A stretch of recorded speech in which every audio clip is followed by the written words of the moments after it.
Nous sommes le jeudi 3 septembre 2024, ici Danick Julien, et voici le bulletin d'information régionale de Portneuf Info, c'est JFR. C'est beau,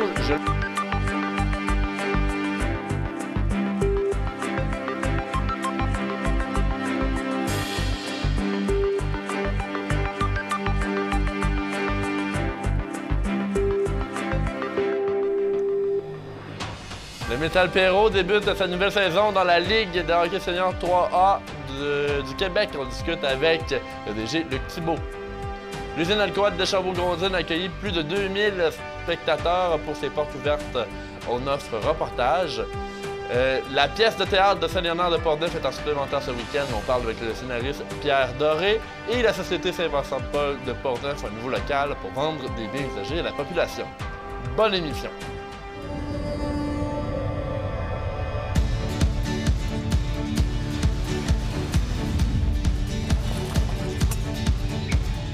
Ici, on se crée des souvenirs au fil des saisons et on vit au rythme de nos passions.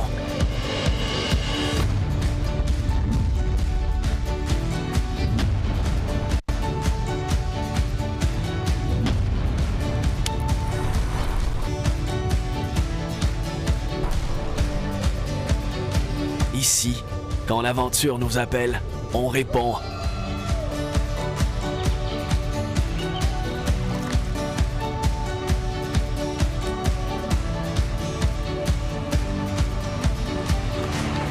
Ici, à Saint-Raymond, ma destination pour un séjour plein air réussi.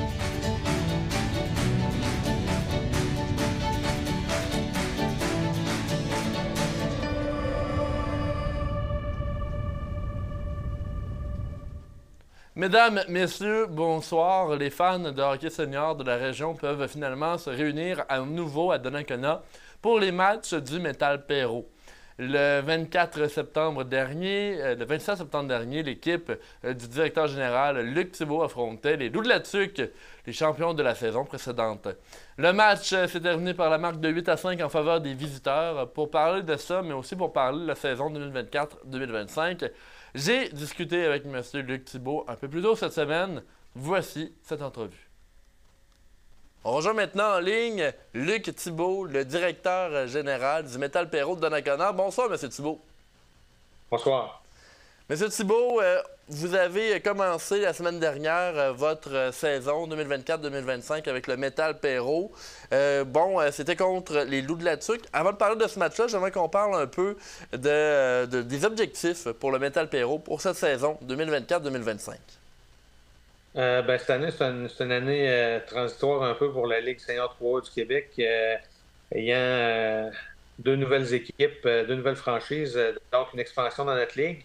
Il y a également eu une expansion dans la ligue juste au-dessus de nous, la Ligue nord-américaine de hockey. C'est 4 nouvelles équipes. On a perdu quelques joueurs. Toutes les équipes ont perdu quelques joueurs d'ailleurs. Fait que dans le fond, ça va être un ajustement de début de saison. Mais on est quand même confiant du groupe de joueurs qui nous reste pour quand même bien performer. Puis on a quand même comme objectif de finir d'être aux premières positions de la Ligue. Alors, parlez-nous un peu justement de comment ça s'est passé, parce que, il y a eu des repêchages. Comment ça s'est fait là, avec la Ligue qui a pris une grande expansion? Je crois que vous êtes rendu justement à 10 équipes dans cette Ligue-là. Comment vous avez vécu ça, vous, en tant que directeur général du Métal Perrault? C'est sûr, c'est au départ préparer une liste de protection qu'on a faite au mois de juin. Il y a eu un repêchage d'expansion. Suite à ça, on a perdu 4 joueurs, deux joueurs qui étaient actifs dans l'alignement l'an dernier, puis 2 joueurs qui étaient sur notre liste de protection. Suite à ça, il y a eu le repêchage universel, mais comme je vous disais tantôt, avec 4 équipes d'expansion, 2 dans notre ligue et 2 dans la Ligue nord-américaine, même le repêchage universel, c'était un peu un gambling parce qu'on ne savait pas trop quel joueur se ramasserait où. On est encore en train d'attendre des réponses à l'heure actuelle de la Ligue nord-américaine parce que les autres, le camp a fini en fin de semaine, puis les alignements, normalement, vont sortir là. Les alignements officiels vont sortir pas mal aujourd'hui. Fait qu'on va voir comment que ça nous impacte. Puis à partir de là, on va se mettre en mode travail pour avoir le meilleur alignement possible pour les matchs à venir. Donc là, on comprend que toutes les équipes de la Ligue sont dans ce bateau-là avec les expansions, mais quand même, au niveau de la chimie dans le groupe de joueurs, ça doit avoir un impact aussi. Ça a un impact. On a quand même été chanceux. Les joueurs réguliers qu'on a perdus au repêchage d'expansion, ben, c'est un joueur qui nous avait déjà signifié son intention de retourner jouer dans la Ligue nord-américaine. Lui, il était venu jouer l'an passé avec nous à cause de son travail. Il y avait moins de disponibilité et il ne pouvait pas s'aligner dans la Ligue nord-américaine sur une base régulière. Fait qu'on a perdu un joueur qui est à sa première année. Puis l'autre gars, c'est un gars qui travaille dans le Nord. Fait que c'est un gars qui perdait quand même plusieurs matchs avec nous. Fait que c'était comme plus un temps partiel. C'est que ça nous affecte un peu moins. Le noyau est quand même relativement identique, sauf que là, on sait déjà qu'on va perdre deux, peut-être trois joueurs à la Ligue nord-américaine. Là. Ça fait que ça va être un peu plus compliqué. Mais comme vous disiez, toutes les équipes sont affectées de la même façon. Ouais. Et parlons justement avec des départs comme ça, il y a des ajouts. Est-ce que vous avez fait des ajouts intéressants là, durant la saison d'été? Ben, les ajouts intéressants, il y a Olivier Binette-Bérubé qui est un petit gars de Portneuf. Lui, il revient de 3 saisons en France. C'est un défenseur offensif qui a déjà joué dans la Ligue pour Nicolet avant de quitter pour l'Europe. Olivier va être un ajout important pour nous en défensive. On a aussi deux gars qui sortent du junior, un gars de Neuville qui s'appelle Nathan Lajoie, que lui, il est invité au camp, puis c'est vraiment une surprise. Bon petit défenseur droitier qui nous a surpris sérieusement. On ne s'attendait pas à ses performances. Puis on a Marc-Antoine Houd, qui est un gars qui sort du junior aussi, là, un défenseur de gros format.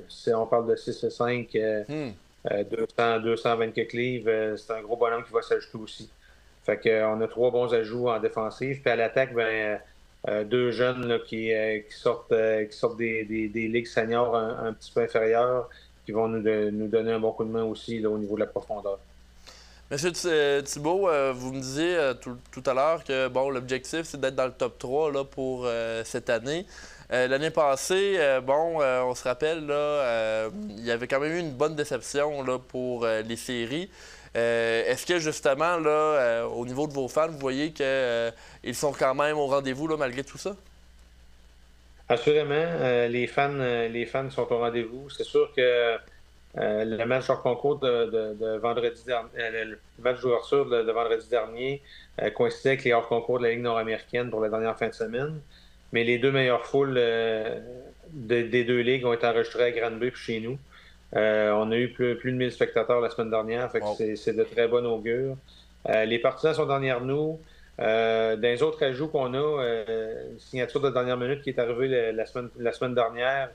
C'est un homme fort qui est connu partout à travers la province, qui s'appelle David Lacroix, qui fait un retour au jeu après 2 ans d'absence.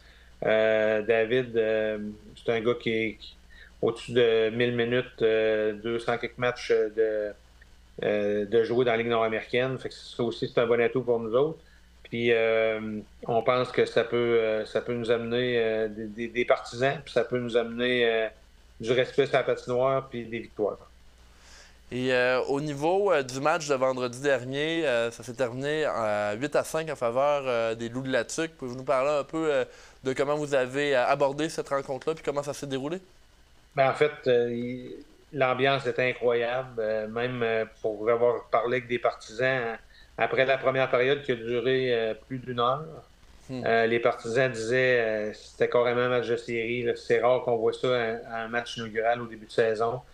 On dirait que la série de l'année passée était encore disputée.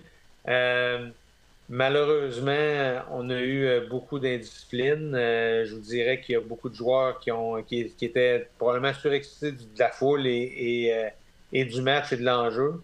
On a eu 3 5 contre 3 à tuer, une pénalité majeure. On a carrément manqué de gaz en troisième période. Là. On menait 5-3 après 2. On a donné 5 buts sans réplique en troisième. On a échappé le match, mais on est quand même content. Mais on sait ce qu'on va avoir à travailler là, pour les prochaines parties. Et au niveau du calendrier, quels sont les prochains matchs à Donnacona pour le Metal Perro? Le prochain match va seulement au 18 octobre. Vendredi le 18 octobre, on affronte la formation de Granby. On est sur la route en fin de semaine à Nicolette vendredi et à Beaupré le vendredi suivant, le 11. Alors, les matchs qui qui vont se succéder. Le 18 octobre, c'est votre prochain match. En terminant, est-ce qu'il y a quelque chose que vous voudriez dire là, aux téléspectateurs, à vos partisans, là, en terminant cette entrevue, M. Thibault? Ben, merci d'être là. Puis on le sait qu'on a des choses à se faire pardonner de l'année passée, puis on va travailler fort pour corriger tout ça. Puis vous offrir une belle saison de hockey. On croit nos chances, on a une bonne équipe, on a un bon mélange de jeunes et de vétérans. On est capable de jouer du hockey physique avec n'importe qui. Je pense que ça va être une belle saison cette année. Puis on vous attend en grand nombre vendredi 18 à Donnacona face à Granby. Luc Thibault, directeur général du Metal Perrault de Donnacona, je vous remercie d'avoir été des nôtres. Merci beaucoup de l'invitation. Merci. Neuville dispose maintenant de sa propre zone neutre, à l'instar de Donnacona et Saint-Raymond. Les villes de Portneuf sont de plus en plus couvertes par ce service de zone neutre qu'offre la Sûreté du Québec. Ces zones permettent aux citoyens de procéder à des échanges entre eux dans des environnements neutres et filmés. Les parents qui échangent la garde de leurs enfants ou encore les personnes qui font des transactions en ligne utilisent régulièrement ce type de service. À Neuville, la zone neutre est installée dans le stationnement de l'hôtel de ville au 230 rue Père-Réaume. Voici la prise de parole de Bernard Gaudreau, maire de Neuville, et Béatrice Dorsainville de la Sûreté du Québec. C'est la 6e inauguration là, dans la MRC Portneuf au niveau des zones neutres. Alors, la Ville de Neuville est très fière de s'ajouter au réseau qui est déjà mis en place. Et je tiens à souligner l'excellente collaboration du personnel de la Sûreté du Québec qui sont responsables de la coordination des projets. Alors, M. Jean Couture, M. Jean-François Ouellette qui nous accompagnent de manière admirable dans ce genre de projets qui font en sorte d'améliorer la sécurité pour nos citoyennes et citoyens. Donc, je tenais à le souligner et nous espérons que les citoyens vont pouvoir, s'approprier ces nouvelles zones pour compléter leurs transactions de manière sécuritaire dans un endroit évidemment neutre et qui vont pouvoir servir ultimement, s'il y avait, on ne le souhaite pas, des incidents, pouvoir récupérer les images qui auront été captées par les caméras de surveillance qui ont été récemment installées. La Société Saint-Vincent-de-Paul de Portneuf a lancé le mois dernier son local permettant aux personnes de se procurer des vêtements et objets à prix modique. Le commerce se nomme chez Vincent. Et c'était un seul de la société depuis plus de 10 ans. Il est situé dans le bâtiment des Chevaliers de Colomb à Portneuf. J'ai parlé avec la présidente de la Saint-Vincent-de-Paul de Portneuf, Mme Diane Durand. Voici cette entrevue. Donc, on est présentement avec Diane Durand, qui est la présidente de la Saint-Vincent-de-Paul de Portneuf. Bonjour, Mme Durand. Bonjour. Mme Durand, on est dans vos nouveaux locaux à Portneuf pour l'aide vestimentaire. En fait, vous avez appelé ce local-là Chez Vincent. Pouvez-vous nous parler un peu de ce que c'est Chez Vincent? OK. Chez Vincent, c'est les noms des magasins des Saint-Vincent-de-Paul maintenant. Alors, toutes les Saint-Vincent-de-Paul qui ouvrent des nouveaux magasins ou quand ils font une modification, ils en profitent pour changer le nom. Donc, si on va dans une ville, il y a un magasin chez Vincent, ça veut dire que c'est un magasin opéré par la Saint-Vincent-de-Paul du secteur. Et c'est tout le temps, les comptoirs vestimentaires de Saint-Vincent-de-Paul sont tout le temps des endroits où c'est les moins dispendieux.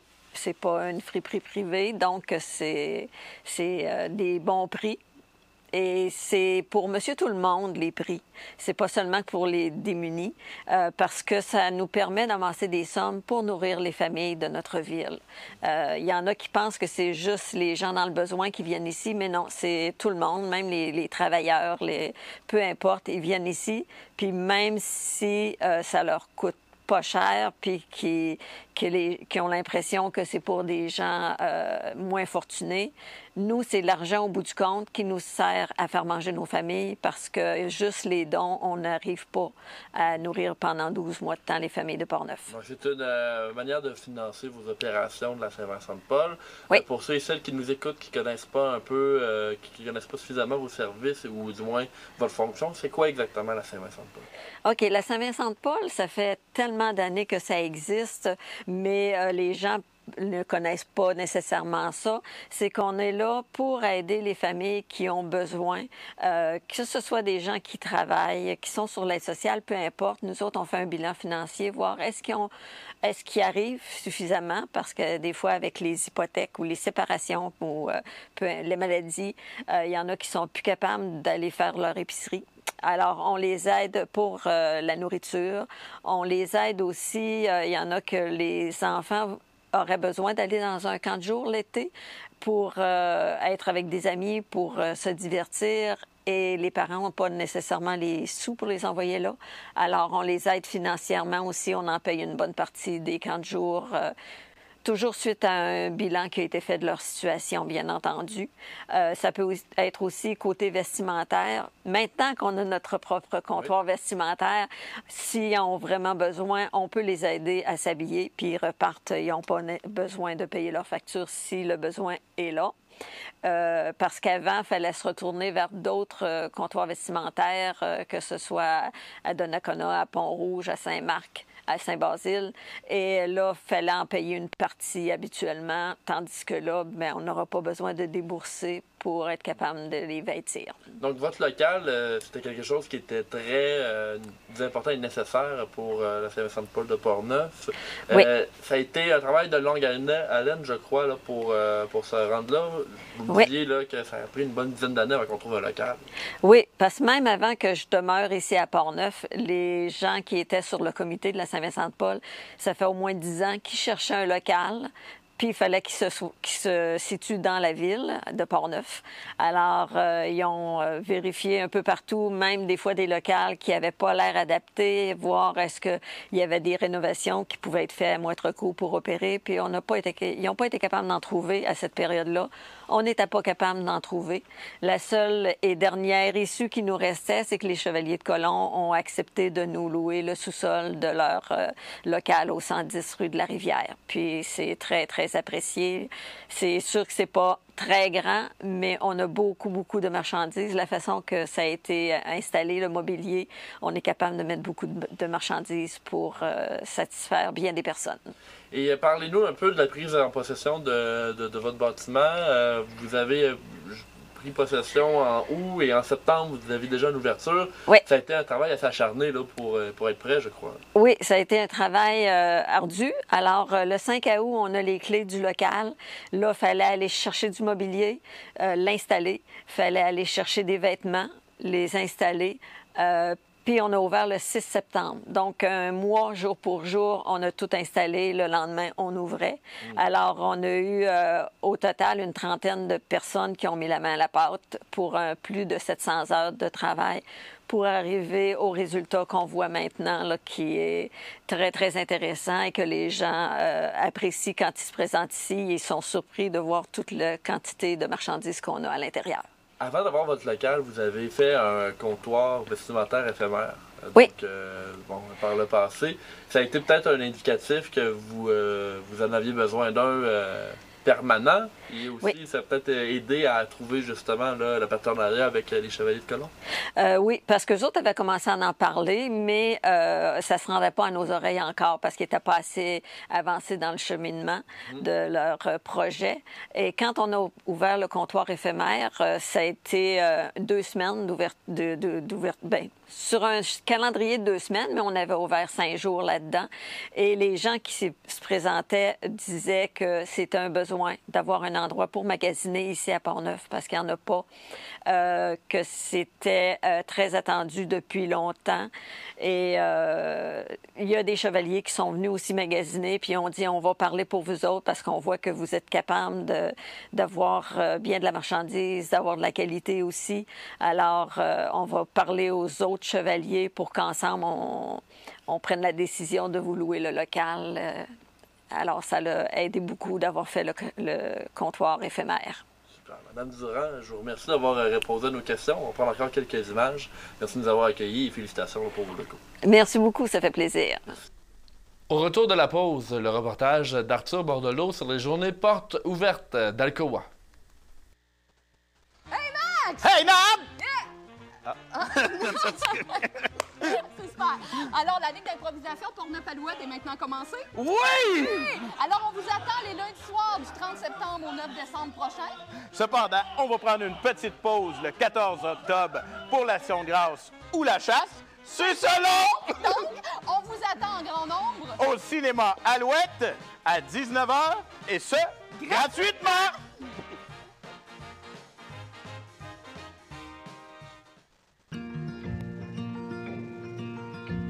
Je m'appelle Suzy Bertrand. Je travaille pour CJSR, la télévision communautaire à Saint-Raymond. Je suis la directrice générale. Mon nom est Marc Després, donc je suis directeur de la télévision de la Métis. Bonjour, mon nom est Danielle Yvon, directrice générale de CTRP. Bonjour, je suis Sophie Ricard. Je suis directrice à la télévision communautaire de Saint-Maxime-du-Mont-Louis en Haute-Gaspésie. Michel Montminy, je suis président directeur général de la station de télévision CMA-TV à Montmagny. Bonjour, mon nom c'est Geneviève Sir, je suis la directrice de la télévision communautaire de la région des Appalaches. Mon nom est Mirko Da Silva, directeur de la TVRP, la télé du Rocher-Percé. Mon nom est Caroline Blouin, je travaille à TVCE et je suis directrice adjointe. Danny Bérubé, journaliste animateur à CTB-TV de Saint-Gabriel. Bonjour, Ghislain Vachon, je suis coordonnateur de la télévision communautaire des Basques du Haut-Pays. Je m'appelle Émilie Boulay-Chouinard, je suis la directrice de la télévision communautaire de la vallée de la Matapédia, communément appelée TBC de la Matapédia. Francis Fortier, directeur général de la télévision communautaire de l'Érable. Roger Roy, directeur de TV Haute-Gaspésie à Saint-Anne-des-Monts. Bonjour, mon nom est Martin Ouellette, je suis directeur général à la télévision communautaire de Charlevoix-Ouest, TVCO.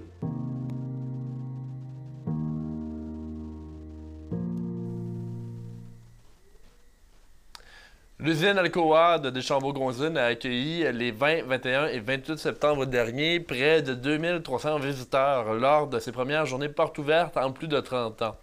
Plus de 80 employés ont été mobilisés pour garantir une expérience enrichissante aux visiteurs. Un parcours d'1,5 km était offert. La visite dura environ 2h30. Voici le reportage d'Arthur Bordelot, qui était d'ailleurs sur place.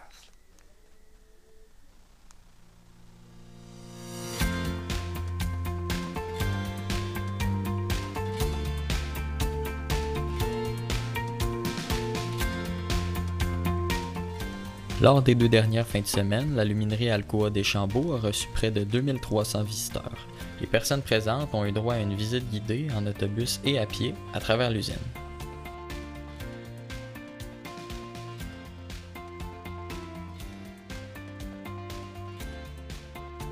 Pour faire de l'aluminium, on a besoin d'énormément d'eau. Et puis, nous, on n'utilise pas l'eau potable parce que ça serait vraiment pas écologique de faire ça. Donc, comment ça marche, c'est qu'il y a des bouches d'égout un peu partout sur le site de l'usine. On va recueillir l'eau de pluie, et avec la fonte des neiges aussi, on recueille l'eau. Ça s'en va jusque dans nos bassins. On garde l'eau à cet endroit-là. Puis, c'est entièrement cette eau-là qu'on utilise pour le procédé. Donc, il n'y a aucune eau potable qui va toucher au procédé. La seule eau potable qui rentre à l'usine, c'est pour la cafétéria, les douches, les abreuvoirs, etc. On a 2 bassins qui contiennent environ 85 000 mètres cubes d'eau, ce qui équivaut à environ 2000 piscines de 21 pieds. Puis à chaque année, on utilise environ 100 000 mètres cubes d'eau pour le procédé. Donc, il pleut beaucoup plus que ce qu'on a besoin en réalité. Donc, la seule eau qu'on va rejeter dans la rivière, c'est l'eau de pluie qu'on n'a pas utilisée. Après la visite en autobus, j'ai visité plusieurs secteurs de l'usine avant de m'arrêter à l'électrolyse pour discuter des portes ouvertes avec Caroline Danjou.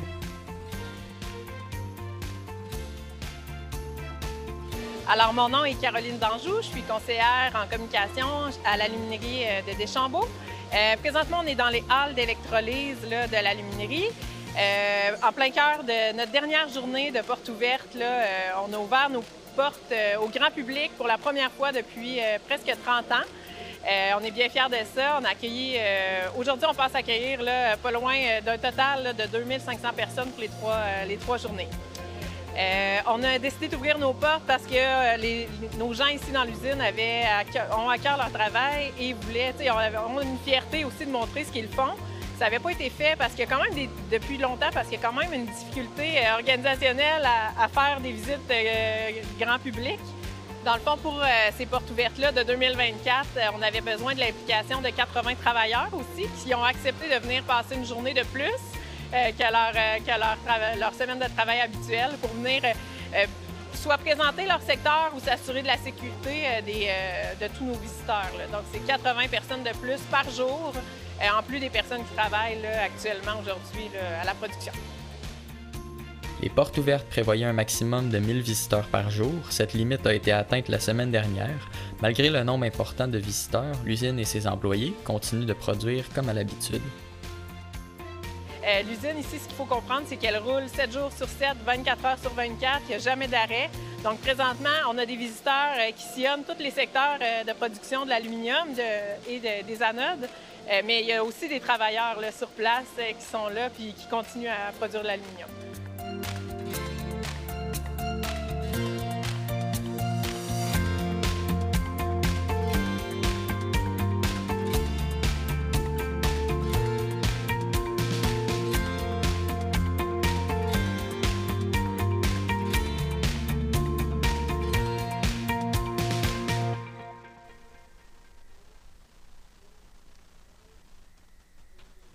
Une autre activité porte ouverte avait aussi lieu en fin de semaine. C'était la présentation de la nouvelle caserne de pompiers de Donnacona. Philippe Papillon s'y est rendu dans les dernières semaines pour connaître les particularités de l'établissement. On écoute son reportage. Bon, bien, bienvenue dans la nouvelle caserne de Donnacona. Attendez. Donc, voici la nouvelle caserne qui a été construite puis qui nous a été remise voici un mois. On parle du mois d'août 2024. Donc, cette salle-ci, la salle multifonctionnelle, va permettre aux pompiers de faire de l'entraînement, des simulations, de la formation, mais la fonction primaire de la pièce, c'est d'agir en tant que centre des mesures d'urgence de la ville, lorsqu'activé. Donc, il reste tout l'ameublement à rentrer à l'intérieur, les écrans à installer. Mais cette salle multifonctionnelle-là, vraiment, la priorité, c'est d'agir comme centre des opérations d'urgence de la ville de Donnacona. Elle a été conçue pour ça. Vous verrez que là, on s'en va vers la pièce de résistance, que toute caserne est fière, c'est les garages, correction, le garage pour les véhicules. De l'espace en masse pour les véhicules, garage conçu pour accommoder 5 véhicules. À la ville de Donnacona, on a 5 véhicules de combat incendie. On a notre véhicule 902 qui est un véhicule, un pick-up utilitaire de soutien logistique et de sauvetage technique. On a l'unité 1002 qui est un véhicule, l'unité d'urgence, transporter les habits de combat, transporter notre cascade d'air pour remplir nos cylindres d'air, ainsi que les équipements d'espace clos. On a par la suite le véhicule de combat principal qui est notre autopompe citerne numéro 702 qui contient 1500 gallons d'eau. Véhicule tout neuf de 2022. Ensuite, on a l'espace pour notre véhicule échelle qui vient de sortir, le véhicule 302, panier échelle de 95 pieds. Et le dernier, c'est le véhicule pompe 402, véhicule utilisé comme pompe principale lors de feux à l'extérieur du périmètre urbain, ça veut dire où il y a des endroits non bornés, ainsi que véhicule pour la désincarcération, qui transporte tous les équipements au niveau de la désincarcération. On voit aussi qu'on a des systèmes pour chacun des véhicules, on a des systèmes MagneGrip, qui fait en sorte que lorsque les véhicules sont mis en marche, eh bien, tous les gaz d'échappement sont aspirés par le système jusqu'à temps que le véhicule sorte de la caserne. Tout se fait automatiquement. Il va se débrancher automatiquement. C'est fait avec un aimant magnétique à l'intérieur qui se connecte sur le tuyau d'échappement du véhicule.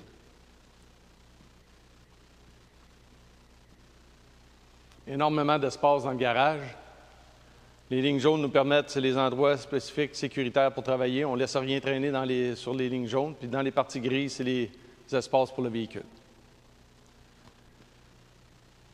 Dans la caserne comme telle, on a une mezzanine où on store les équipements au 2e étage.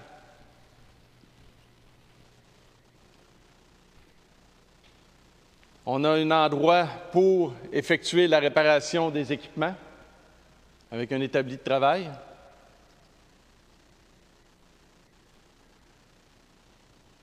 Et puis, une de nos fiertés pour s'assurer de la santé des pompiers, santé et sécurité, on a une salle de décontamination des équipements avec les laveuses appropriées. On va y aller.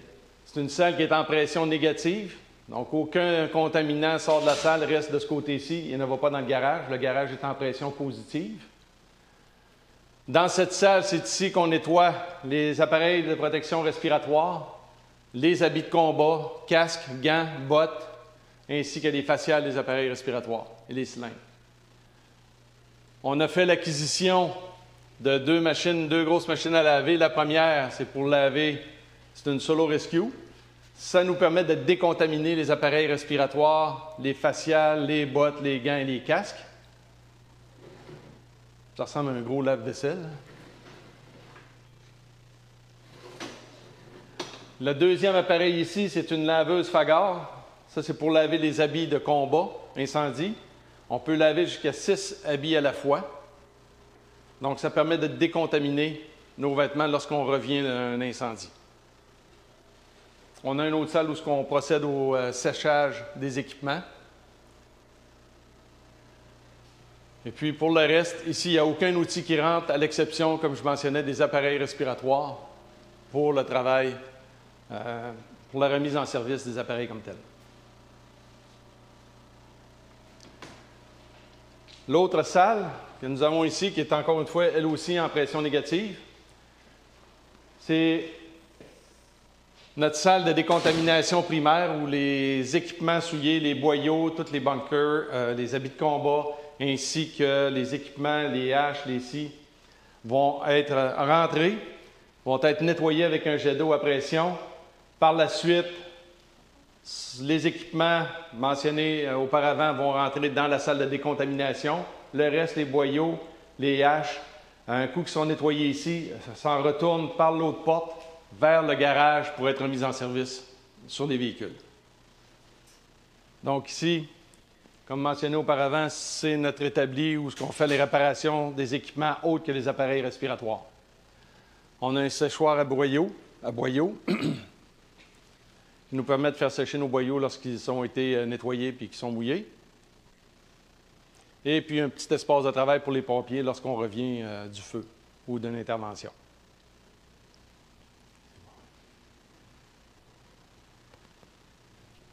Et la dernière pièce,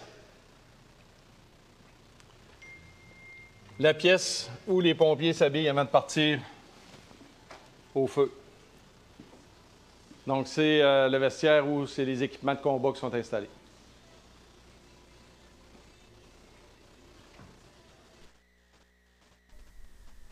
La pièce de théâtre écrite par Pierre Doré sur l'histoire de Saint-Léonard de Portneuf est en supplémentaire cette fin de semaine. Il y a des représentations vendredi 4 octobre, samedi 5 et dimanche le 6. M. Doré était avec nous un peu plus tôt aujourd'hui pour parler de cette pièce. Le voici. Nous avons avec nous M. Pierre Doré, qui est scénariste et metteur en scène pour la pièce de théâtre de Saint-Léonard dans le cadre du 125e de la municipalité. Bonjour M. Doré. Bonjour Danick. Merci d'être des nôtres. Plaisir. M. Doré, je veux qu'on parle de votre pièce de théâtre. Elle est en supplémentaire ce week-end, donc les 4, 5 et 6 octobre. Il reste encore des places, en fait, il reste encore des billets. J'aimerais peut-être que vous nous parliez là, un peu de qu'est-ce que c'est la pièce de théâtre là, sur Saint-Léonard. Bien, j'ai essayé d'y aller, de toucher un petit peu à tout. Elle est constituée de 5 tableaux. Dont le premier tableau qui est l'arrivée du seigneur Panet dans Bourg-Louis, puis des chicanes qu'il y avait dans ce temps-là avec, je fais venir la famille Allen et puis la famille Panet, la famille de Fossambeau aussi, là, qui se chicanent les territoires à cause des nouveaux regroupements de cantons, tout ça. Et puis, mon deuxième tableau, c'est l'ouverture de la première église. On touche à différents personnages, différentes légendes aussi, tout ça en même temps. Mon troisième tableau, c'est un tableau de 3 vieilles dames qui se préparent à aller fêter le 125e, mais qui se remémorent plein de souvenirs. On ramène un peu ce qui s'est fait à Saint-Léonard, comme un festival du lin, et puis tout ça. Mon 4e tableau, c'est le premier conseil de ville. Ça fait on ramène un peu les problèmes qu'il y avait à l'époque. Ouais. C'est encore très, très actuel. Et puis mon dernier tableau, mais c'est une cabane de pêche sur le lac Simon, qui parle un petit peu du lac Simon et son histoire. Donc, vous avez réussi à trouver, en fait, dans vos 5 tableaux, des moments marquants là, de l'histoire de Saint-Léonard. Oui. Monsieur Doré, j'aimerais qu'on parle de vous un peu pour vous présenter à nos téléspectateurs. Des pièces de théâtre, vous en avez fait beaucoup dans le coin de Pont-Rouge, de Donnacona. Vous avez d'ailleurs votre troupe de théâtre qui vous a suivi pour la pièce de Saint-Léonard. Pouvez-vous nous parler un peu là, de ce que vous avez fait là, par le passé là, au niveau des pièces de théâtre? Ça a commencé en 90, notre troupe. J'en étais à mes premières écritures, tout ça. Puis c'était pour les fêtes du 250e anniversaire de mon village, les Écureuils. Et puis, on faisait ça à la salle Plamondon, qui est une grande salle. On trouvait ça un petit peu épeurant. Là. On avait 800 billets à vendre parce que... Mais on a eu 11 supplémentaires, fait que ça a décollé, puis on n'a jamais arrêté depuis ce temps-là. On avait une moyenne d'une pièce par année. Ça dépendait de mon écriture aussi. Mais sur les 16 pièces que j'ai écrites, c'est sûr que là-dessus, il y a des 2 ou 3 spectacles, là, comme le spectacle de l'an 2000 que j'avais monté, et puis les parlementeries. Je ne sais pas si on peut calculer ça comme étant des pièces, là, mais c'est de l'écriture quand même. Et quand on regarde la pièce de Saint-Léonard, bon, vous avez, en fait, vous m'avez dit au début de l'entrevue, avant qu'on commence, ça fait 4 ans que vous habitez Saint-Léonard. Ouais. Toute l'histoire de Saint-Léonard, j'imagine qu'il y a eu un travail de recherche là, à faire pour, avant là, de décrire votre pièce. Oui, c'est sûr. Au départ, j'ai rencontré 4 personnes âgées qui sont venues chez nous. On a beaucoup ri. Il y a des gens qui connaissent beaucoup d'anecdotes sur le village, tout ça. Puis ça m'a donné une belle structure pour être capable d'écrire mes tableaux. Et puis aussi, tout ce que je suis capable d'avoir à la Bibliothèque nationale, là, puis des choses comme ça. Là. Des fois, c'est le hasard qui faisait que, je tombais sur un événement entre Fossambeau et Bourg-Louis. Ça fait que là, ça me donnait un peu de jus pour être capable de créer un tableau qui a du sens. Et votre troupe de théâtre, elle vous a suivi, comme on dit tout à l'heure. Il y a 1 ou 2 personnes de Saint-Léonard également. Ça n'a pas été trop compliqué de les embarquer dans le projet aussi? Quand on parle à un artiste multidisciplinaire comme Mathieu Fecteau, nous autres, ça a cliqué tout de suite tous les deux, fait qu'il est embarqué comme comédien. Et puis une autre demoiselle de Saint-Léonard qui embarquait avec nous autres. Non, ça n'a pas été difficile. Mais étant donné que j'avais déjà ma troupe, c'était plus facile pour moi de faire une distribution, mais ça aurait peut-être été plus difficile en recommençant en eux avec des comédiens qui n'avaient jamais joué. Ça fait que j'ai été chanceux que ma troupe me suive ici. Et ça vous aide aussi au moment de l'écriture parce que vous connaissez un peu là, quel rôle peut aller à qui? Ah, ça, quand on casting d'avance, là, ça va très bien écrire des personnages. On sait comment ils vont le jouer, on le voit, puis quand on arrive aux pratiques, ils sentent que le texte a été écrit pour eux. Là, ils savent déjà comment amener le personnage, parce que ça aide beaucoup quand on arrive le temps de faire les mises en scène. Et votre pièce de théâtre pour le 125e, ça a été un franc succès la première fois, parce que là, on est en supplémentaire. Ouais. Donc, j'imagine que vous avez des retours de la population qui ont vraiment aimé là, cette pièce-là. Oui. Puis même qui sont surpris de certains événements qui se sont passés dans Saint-Léonard. Il y en a qui n'avaient pas entendu parler de certaines choses, tout ça. Puis, mais...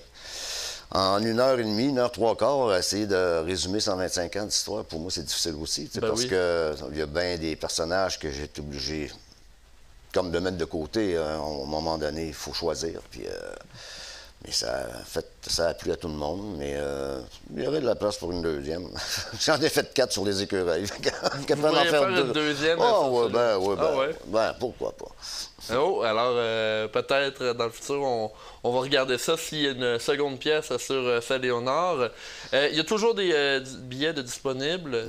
Ce sont les 4, 5 et 6 octobre prochain, donc à partir de ce vendredi. Le dimanche, c'est en après-midi à 14h. Et puis, au niveau là, de la pièce, est-ce qu'ensuite, on pense à faire d'autres supplémentaires ou on va s'arrêter là pour... non, je pense que le citron va avoir été pressé, mais on souhaite avoir allumé le goût du théâtre à certaines personnes qui ne sont pas habituées.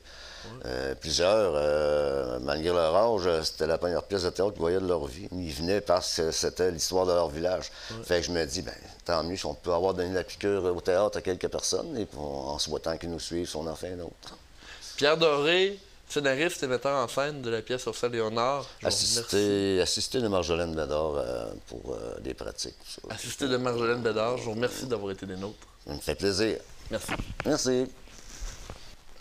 L'ouvroir de Donnacona est maintenant installé dans les nouveaux locaux situés au 179 rue Notre-Dame. L'organisme qui procédera à son ouverture officielle le 16 octobre prochain a fait des travaux d'envergure le 14 septembre dernier. 28 bénévoles, dont des employés d'Alcoa, étaient sur place.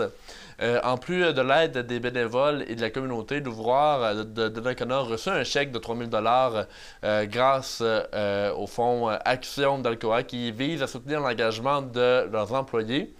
L'ouvroir de Donnacona est un organisme sans but lucratif qui œuvre dans la région depuis 1968. Sa mission consiste à donner une seconde vie aux objets et aux vêtements, tout en les redonnant à la communauté. Chaque année, l'ouvroir redistribue des profits des ventes aux organismes locaux. Leur engagement envers la communauté se reflète également dans le travail d'une trentaine de bénévoles qui consacrent près de 500 heures de leur temps pour soutenir cette cause. L'organisme de bassin versant, la CAPSA, a annoncé la tenue d'un sommet régional de l'eau potable le 24 octobre 2024 au Centre Nature Saint-Basile. L'événement organisé par l'organisme de bassin versant invite les municipalités, les citoyens, citoyennes et propriétaires de puits privés à se rassembler le 24 octobre pour discuter des enjeux actuels et futurs qui sont liés à la protection de l'eau et qui sont aussi liés au bassin versant des rivières Sainte-Anne, Port-Neuf et du secteur La Chefrotière. Faisant suite aux demandes de certaines municipalités qui ont adressé à l'organisme justement une demande d'aide pour collaborer à l'élaboration de leur plan de protection des sources d'eau, la présentation de l'événement par la CAPSA vise à favoriser la concertation et à renforcer le partage pour mieux répondre aux enjeux en matière d'eau potable dans la région. À Cap-Santé, lors de la fin de semaine de l'Action de grâce, il va y avoir une exposition à la salle Albert Fortier nommée « Toile, bois et feu ». J'ai discuté avec Joanne Beaulieu et Lucien Carole-Proulx de cette exposition s'adressant à tous. Voici cette entrevue. Parle maintenant de l'exposition Toile, bois, feu qui aura lieu lors de l'Action de grâce à Cap-Santé à la salle Albert Fortier. J'ai avec moi les artistes Joanne Beaulieu et Lucien Carole-Proulx. Bonjour à vous deux. Bonjour. Bonjour. Merci d'être ici à Saint-Raymond pour parler de cette exposition-là qui a lieu dans une dizaine de jours là, au moment d'enregistrer cette entrevue. C'est ça. Donc, l'exposition Toile, bois, feu à la salle Albert Fortier, en quoi ça consiste? Alors, c'est une exposition où 3 artistes se sont unis ensemble pour créer un événement qui sort de l'ordinaire. Alors, parce que nous sommes des artistes qui sont un peu hors des sentiers battus. Moi, je suis un sculpteur sur bois qui fait des figures qui sortent de l'ordinaire.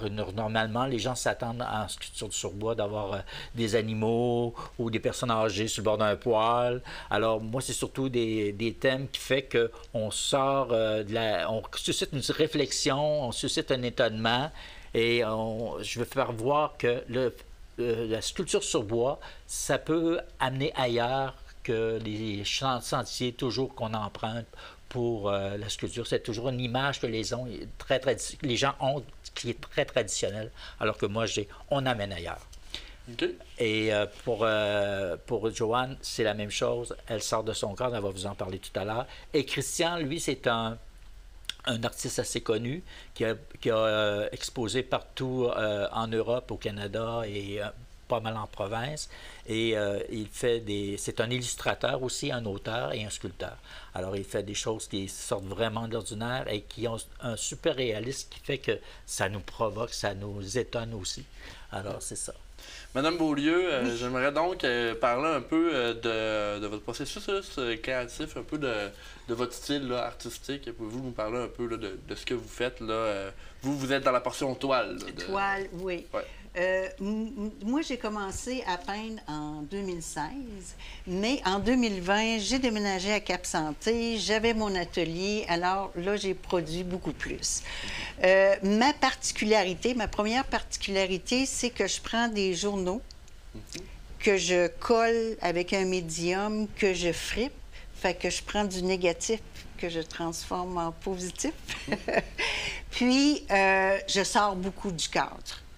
Je veux dire, que ce soit avec des branches, du papier roulé que je vais faire sortir, un cadre que je vais mettre tout croche, c'est ma particularité. OK. Et justement, pouvez-vous nous parler un peu là, de comment vous arrivez, bon, je veux faire une nouvelle œuvre, c'est quoi le processus créatif et qu'est-ce qui vous inspire? Les astres, les animaux, la nature. Mais c'est très...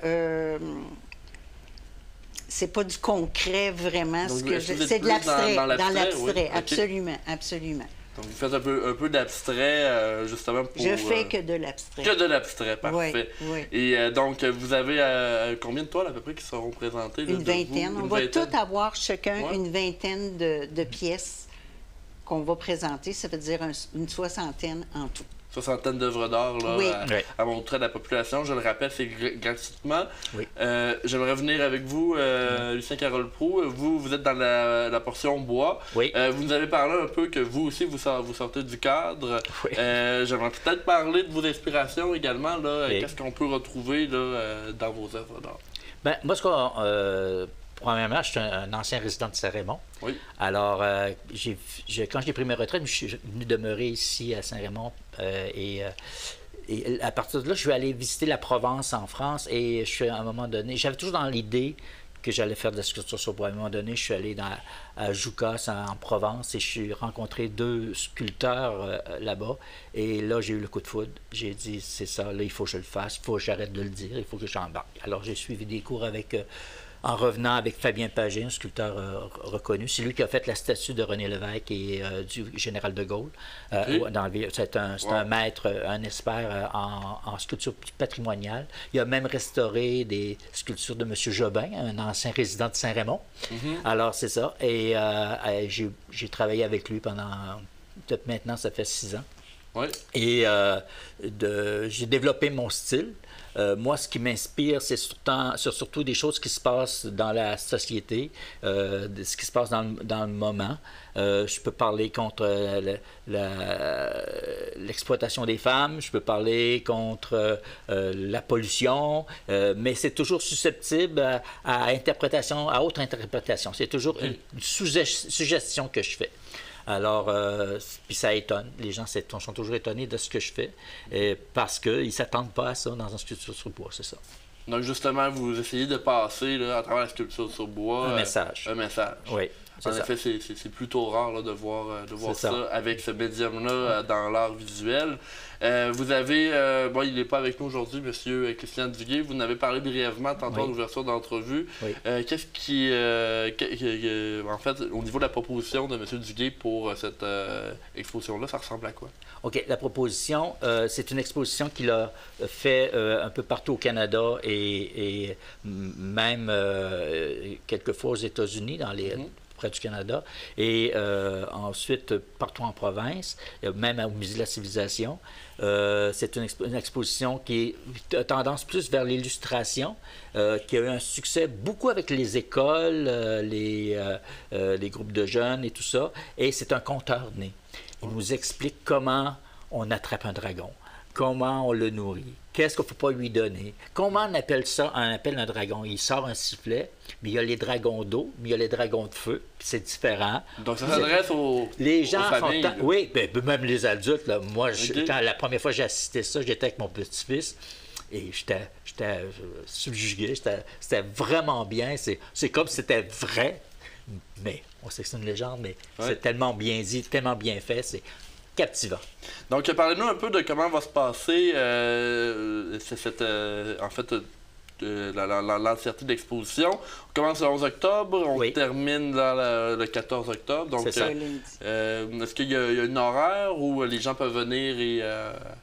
C'est de 10h à 16h à chaque jour. Le vernissage aura lieu le vendredi le 11 de 19h à 21h.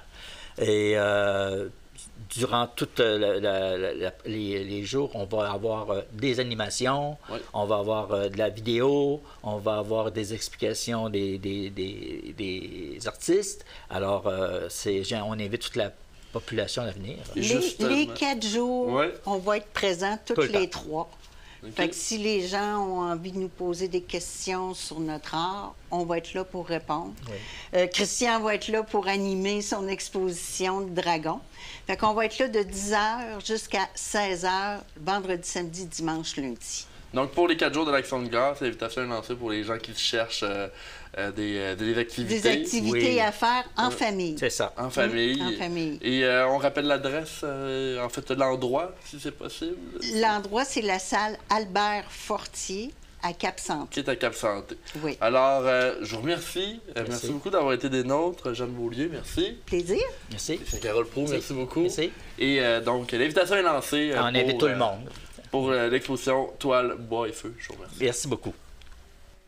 Les Journées de la culture se sont déroulées les 28 et 29 septembre dernier dans la majorité des villes et lieux culturels de Portneuf. À Saint-Raymond, le photographe Yvan Bédard présentait un atelier de photos aux intéressés lors de la journée de dimanche. Arthur Bordelot était sur place. Il a discuté brièvement avec M. Bédard.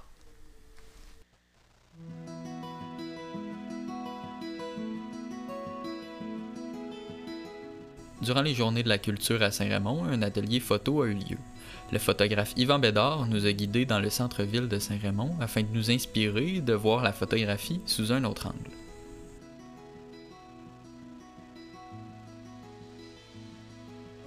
Le but de cette activité-là, c'était, suite à l'arrivée du projet optique à Saint-Raymond, qui, avec Donnacana, les 2 nouvelles villes qui ont rejoint le circuit des projets optiques dans le comté de Portneuf.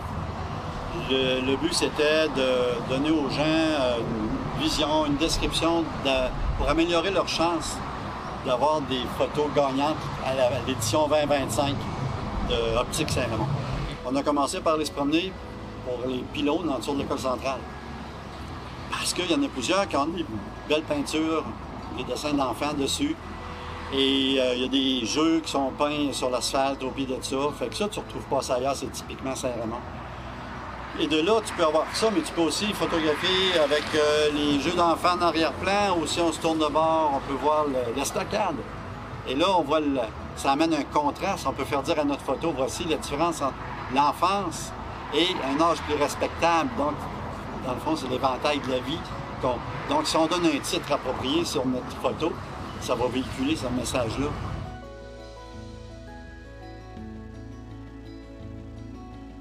Un atelier photo moins technique a permis de mettre l'accent sur la créativité des participants et sur l'histoire qu'on peut raconter avec une seule image. Oui, bien, c'est quelque chose qui est intéressant parce qu'on reçoit beaucoup de photographies dans les concours optiques. Ouais. Il y en a plusieurs qui sont techniquement très bonnes. Mais ça, il y en a quelques-unes que tout de suite, wow, c'est un coup de cœur.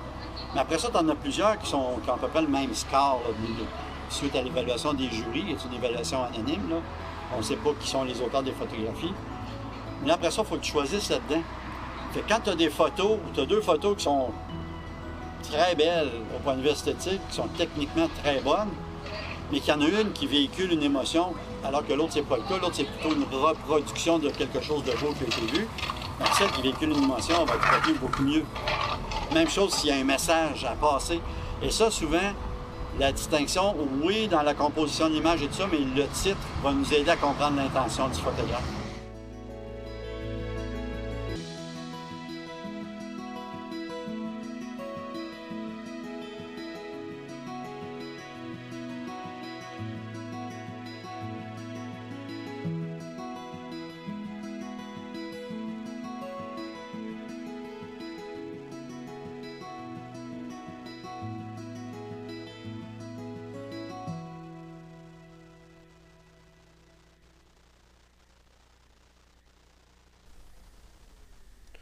Octobre, c'est le mois de la sensibilisation à la cybersécurité pour la Sûreté du Québec.